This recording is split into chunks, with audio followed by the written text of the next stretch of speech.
Hello friends, welcome back. You are joining with me for Ancillary Physics 3 and we are discussing about the magnetic effects of current carrying conductors. We are discussing some applications in this direction and today we are going to see two topics. One is moving coil galvanometer, the theory, and current and voltage sensitiveness using moving coil galvanometer theory. Then we will see the theory of ballistic galvanometer. Come on.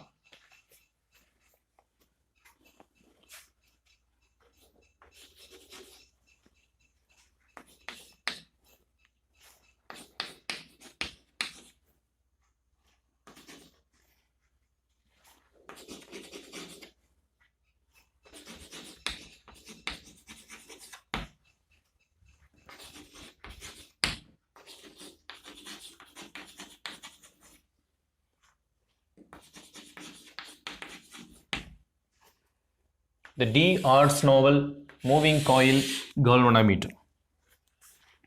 Simply, it is said to be mirror galvanometer.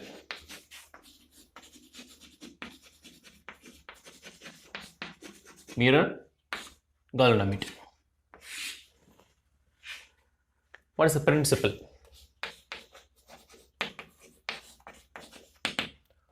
What is the principle of this instrument? The principle is, it is based on the torque acting on the current carrying coil when it is placed on a magnetic field. The basic principle is torque acting on a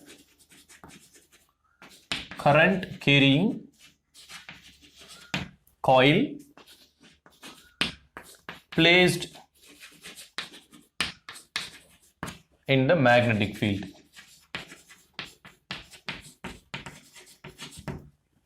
When you place a current carrying coil in a magnetic field, that coil experiences a torque, right? And this is the basic principle for the moving coil galvanometer. It is the instrument used to measure the current flowing into it. It is an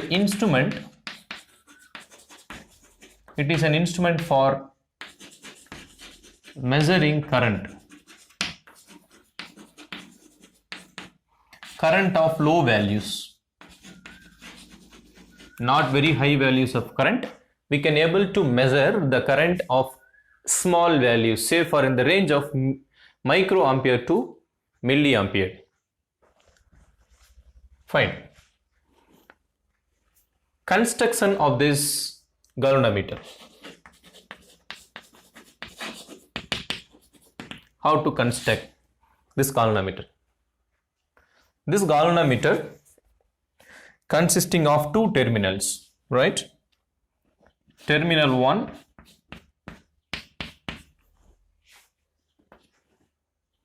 and it is connected to a torsion head. It is connection to a torsion head and this is the torsional wire and there is a mirror, then a coil.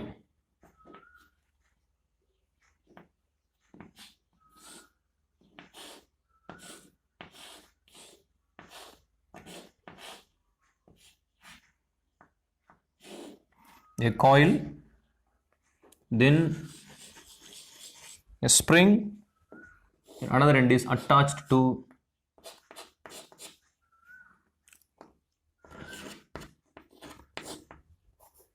terminal T2. Okay, and here this is placed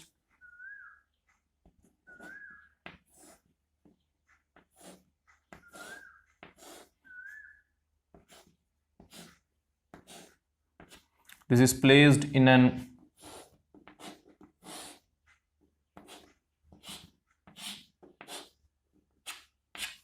magnetic, permanent magnet. It's permanent magnet in South Pole, North Pole and South Pole, right? So this is the basic setup of a moving coil galvanometer. It is called torsion head.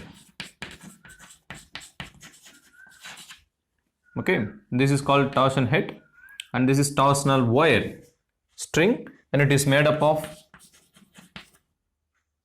phosphor and bronze.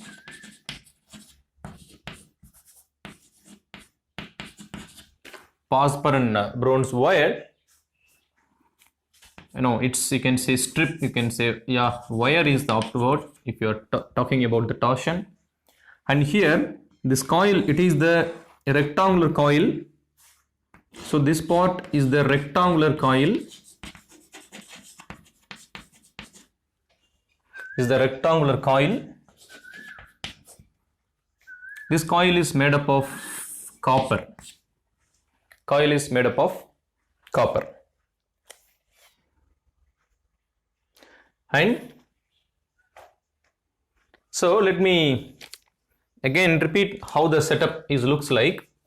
Actually, so initially, essentially this contains a coil, right? It contains a coil, rectangular coil. It is wounded like this.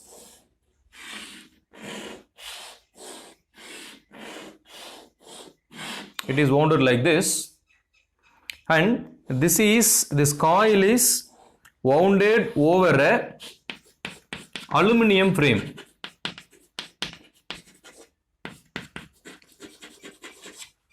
Aluminum frame. Essentially, it is a conducting frame.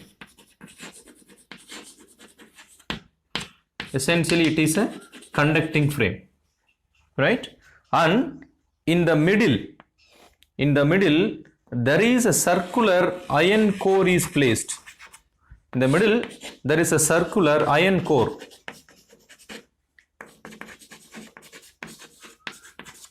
Iron core is placed, and there's two points, starting point, and there is an ending point. This point, right? This setup is placed here. This is actually placed here, right? And here you see this setup is connected to a torsion. Torsion is a kind of wire which is made up of phosphor and bronze, and torsional wire has a characteristic features. Two important characteristic features of a torsional wire is you cannot stretch. It is assumed that this wire is non-stretchable. If you pull down vertically, the length would not change. The point number one. Then point number two is it is twistable. You can twist. If you rotate at one end by fixing the other end, it will rotate. If you apply torque, it is twistable and it is non-extendable. That is the torsional wire, and such torsional wire is connected here, and it is conducting wire, and this is connected to a mirror. This is a small mirror. It is a small reflecting mirror. It is a reflection mirror.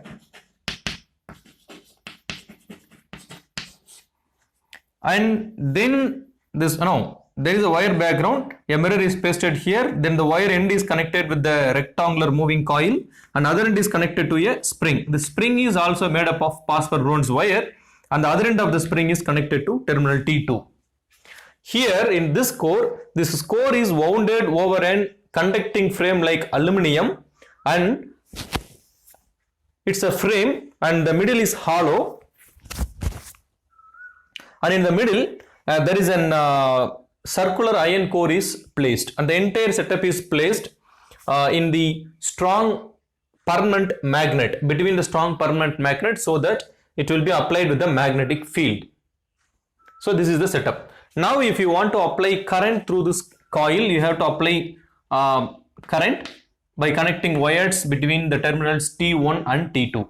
If you apply current, then this current will pass through torsion head, this phosphor bronze wire, then moving coil, then spring, then T2, and the cycle will be closed. Now the wire, through the wire current will be passing through that. Now that conducting wire experiences a magnetic field, and this magnetic field will create a torque, right? Now assume that N is the number of windings in the coil. N is the number of windings. L is the length of the rectangular coil.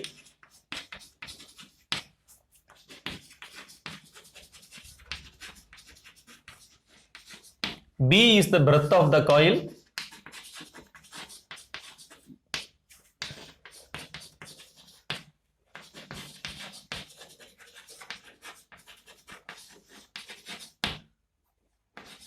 Breadth of the coil. So you can define, and B is the magnetic induction experienced by this current carrying rectangular coil, and let A is the area of the coil.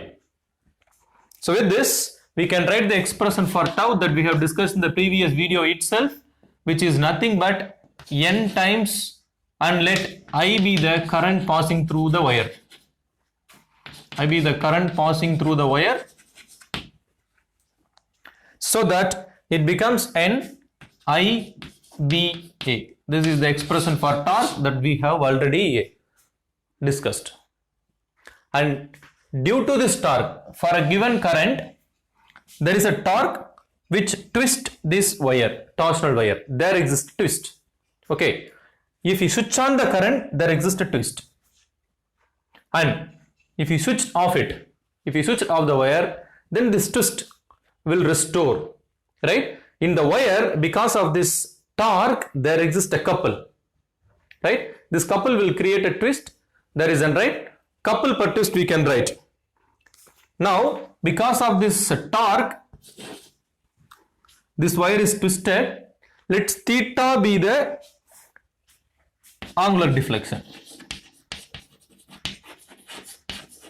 Let theta be the angular deflection created by the flow of the steady current.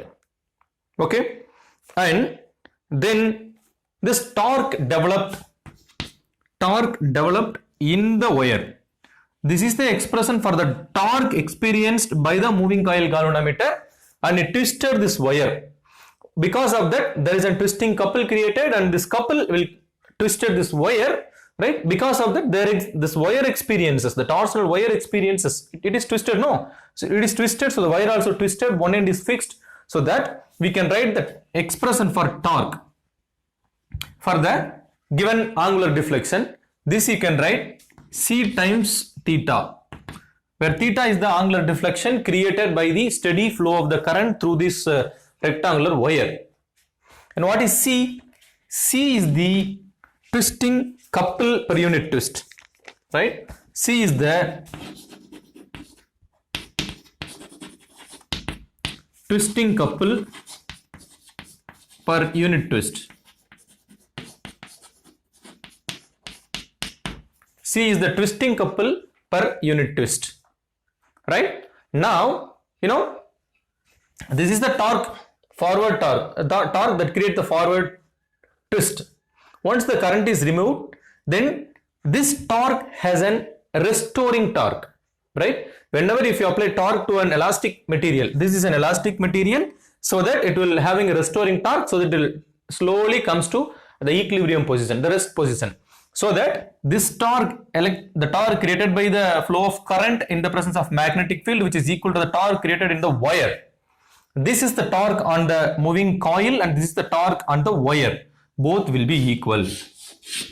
Okay, so this both torque will be equal, so that the left hand side is equal, so that NIBA, which is equal to C theta. What we need to calculate? We need to calculate the current flowing through it, that is unknown. So that you have to rewrite this equation for I, which is equal to C theta by NBA, which you can write C by NBA into theta. Here C is the twisting couple per unit twist is the property of the wire that we have chosen. In our case, we have chosen the pass per bronze wire. So there is a constant value for a twisting couple per unit twist for this material, which is C, so that C is constant. And what about NBA? All the terms are constant. A is the area of the rectangular coil, that is also constant. B is the magnetic field, permanent magnet is used, so that magnetic field exerted between this rectangular coil is constant. And N is the number of coils wounded in this rectangular frame, so that is also be fixed, so that these all terms C divided by N, B, A all are fixed. So you can write, in that situation you can write the current I is proportional to, you can write a constant theta, or you can write I is proportional to theta. K is the constant, which is denoted by galvanometer constant or current reduction factor. K is galvanometer constant, or it is said to be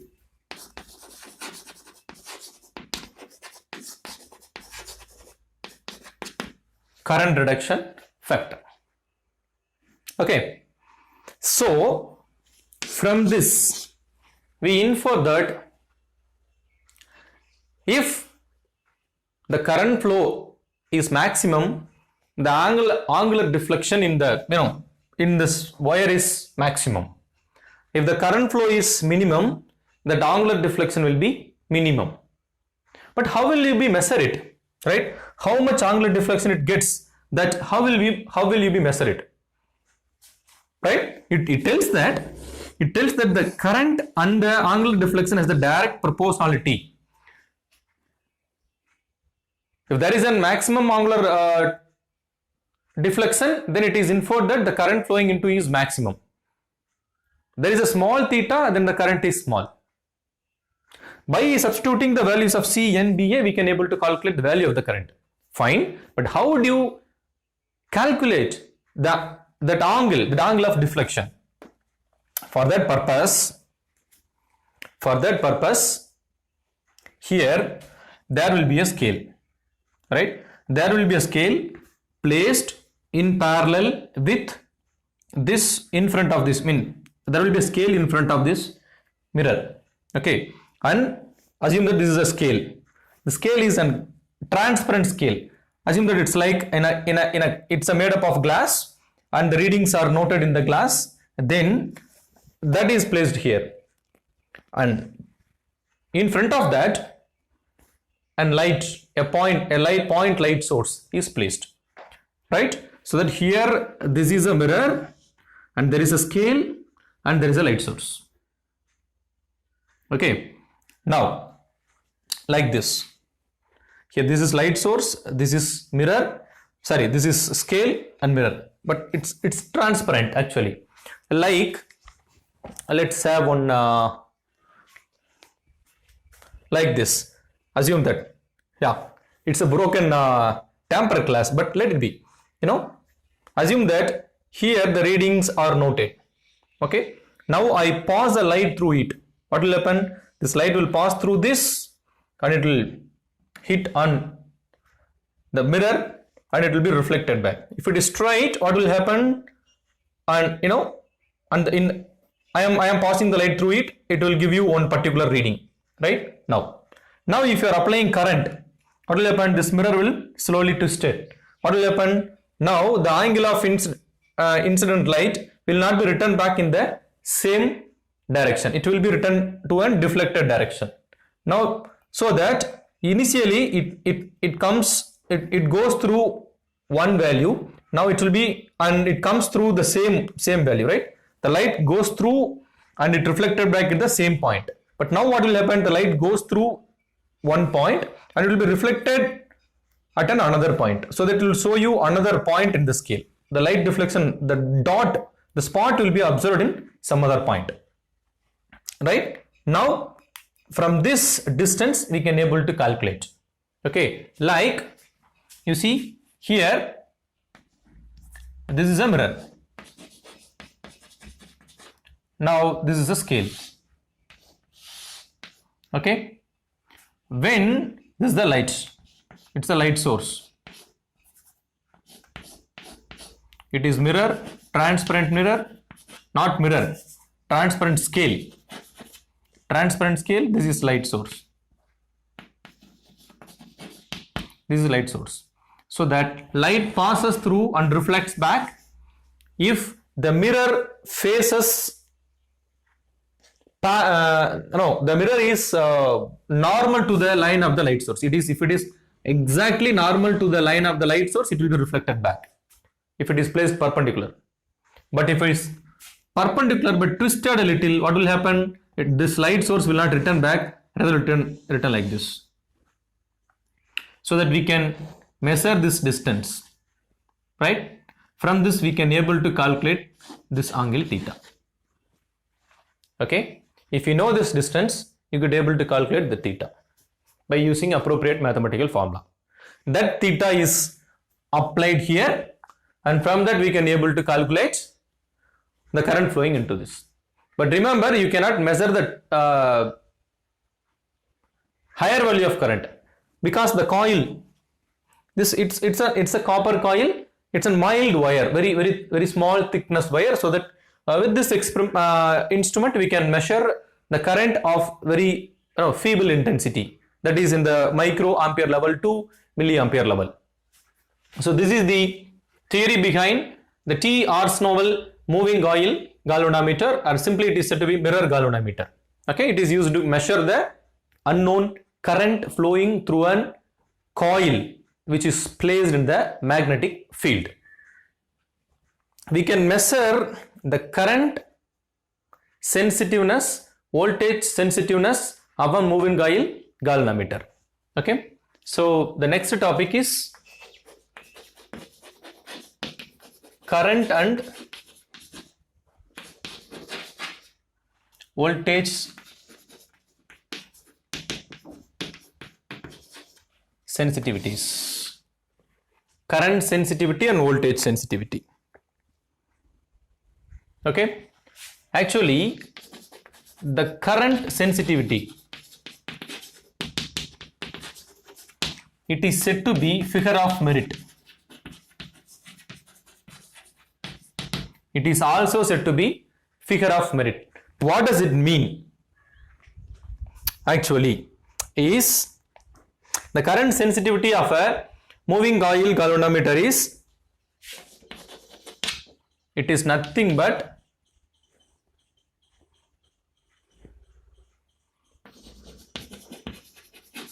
the current required to produce a deflection of 1 millimeter on a scale kept at a distance 1 meter from the mirror.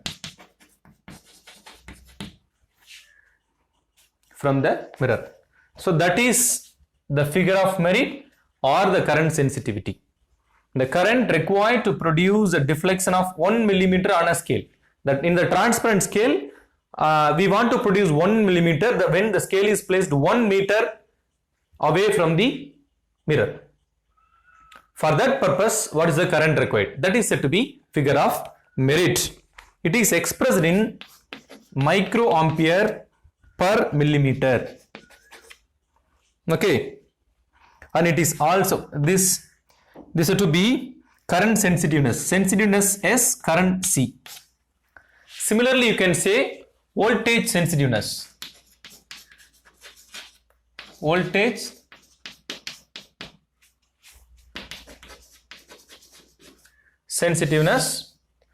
It is denoted by SV. Sensitivity S and voltage means V. Here also you can write the potential difference in the place of current. You can put the potential difference required to produce a deflection of 1 millimeter on a scale kept at a distance of 1 meter from the mirror. That is it. Potential difference that is required. Okay, fine. And it is denoted by microvolt per millimeter. This is the unit. Fine.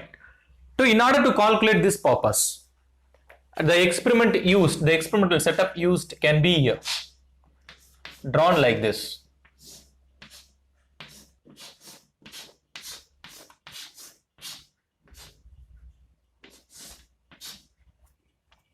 This is the experiment that served for this purpose.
So this is the experimental setup with moving coil galvanometer used to serve this purpose, that is calculate the current sensitivity and the voltage sensitivity.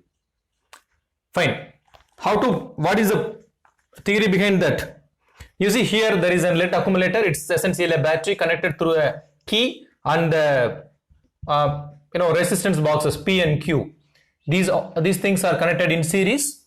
Then to the resistance P, there is a resistance box R is connected and commutator is connected, and two poles of the commutator moving coil galvanometer is connected, and in another pole a wire is connected to the other end of the P.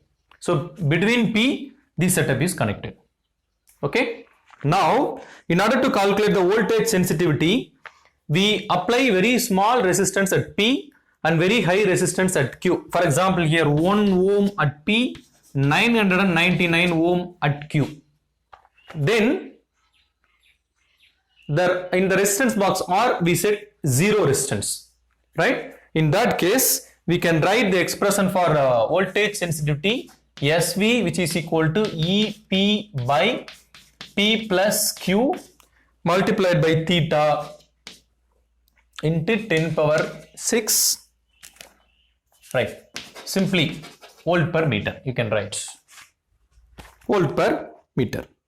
So what would happen if you apply 1 ohms here, 999 ohms here, and if you close the key and if you turn the commutator, then the moving coil galvanometer will show a deflection, right? That deflection is theta, and that we can measure, and you can substitute in this equation, you will get the voltage sensitiveness.